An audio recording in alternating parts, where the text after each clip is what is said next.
Hey guys, so we're out here at the Senate and I'm really learning a lot. So I was invited to the National Assembly by the Public Senate and we sat through plenary where some issues were discussed.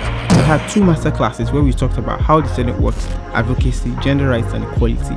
We met with the Senate President and we had a very interesting discussion, and we met with a senator from Rivers State. We also met with the Chief of Staff to the Senate. He liked my hair, by the way, but overall it's a huge responsibility to be in charge of a country's legislature, and we all have to be aware of how it works. This was the reason for all of this.